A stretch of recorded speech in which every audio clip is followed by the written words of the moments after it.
Saudara-saudari, Bapak Ibu, adik-adik, para sahabat Yesus di Paroki Santo Yosef Medari dan di Stasi Santo Thomas Sayegan, dan juga para sahabat Yesus dimanapun Anda berada, salam sehat, semangat selalu.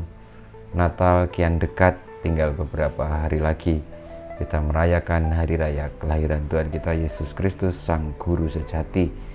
Marilah kita belajar kembali ilmu sejati pada hari Rabu tanggal 23 Desember tahun 2020. Kita mengawali belajar ilmu sejati kita dengan berdoa.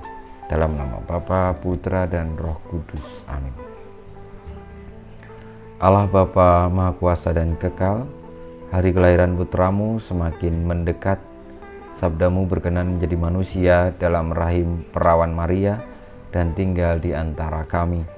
Kami mohon semoga Ia menaruh belas kasih kepada kami dengan pengantaran Yesus Kristus Putramu Tuhan kami, yang hidup dan berkuasa bersama Bapa dan Roh Kudus Allah sepanjang segala masa.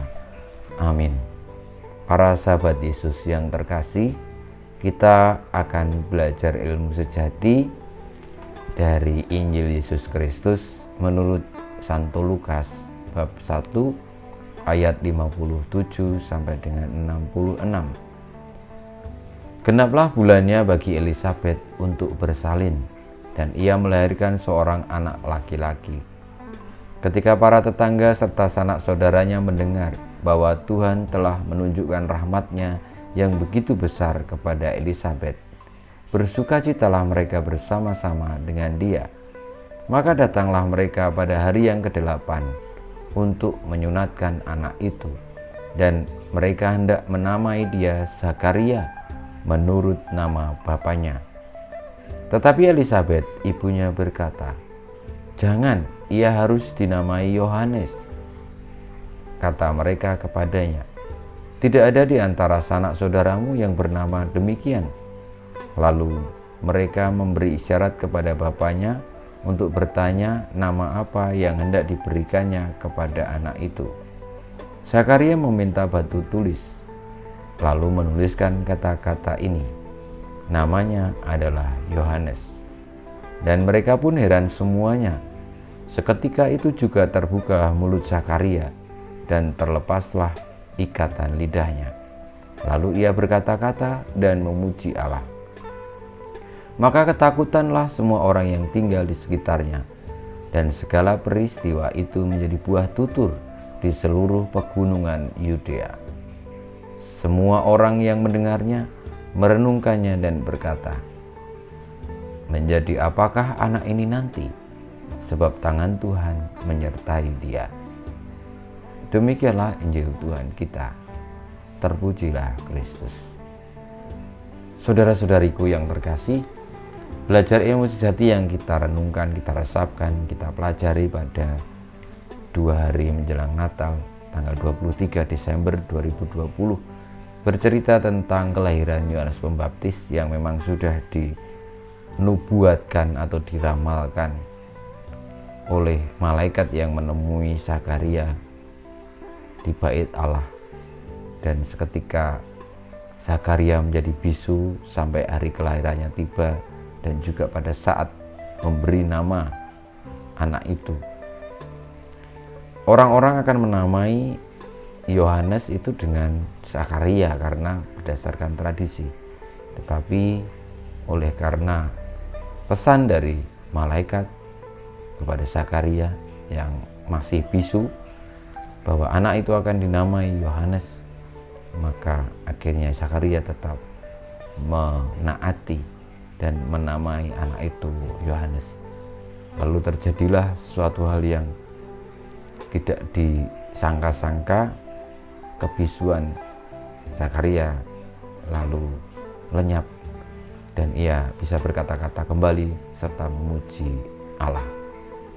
Saudara-saudariku, kiranya peristiwa-peristiwa mukjizat yang terjadi di awal kelahiran Tuhan kita Yesus Kristus dengan didahului kelahiran Yohanes menampakkan kepada kita bahwa Allah mengerjakan hal-hal yang luar biasa, yang dekat dengan hidup kita, Namun kadang-kadang kita hanya melihat yang tampak luar biasa itu tanpa mengerti maksudnya.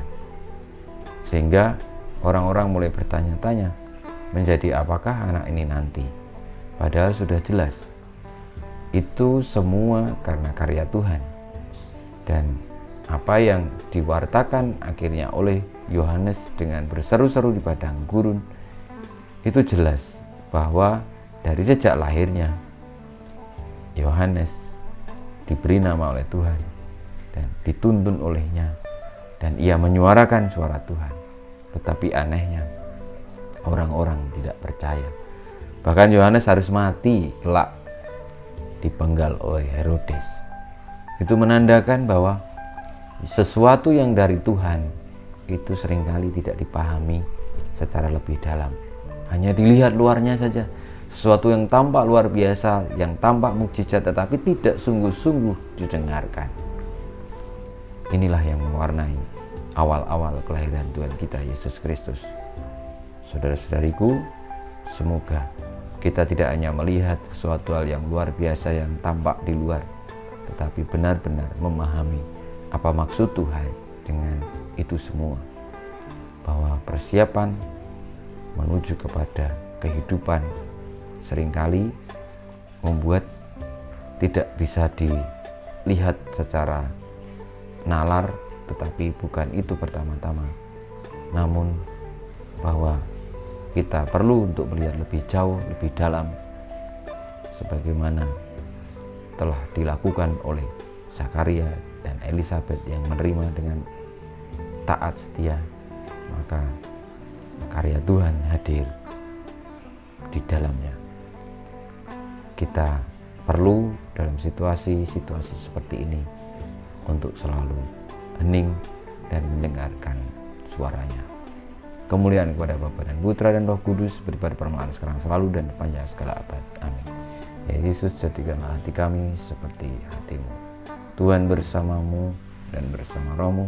Kita semua hidup kita, karya-karya kita, perjuangan kita untuk taat setia kepada Allah, mendengarkan, memahami yang tersurat, yang dimaksud oleh Allah, tidak hanya yang tampak luarnya, senantiasa dibimbing, dilindungi, diberkati oleh Yang Maha Kuasa, Bapa, Putra, dan Roh Kudus.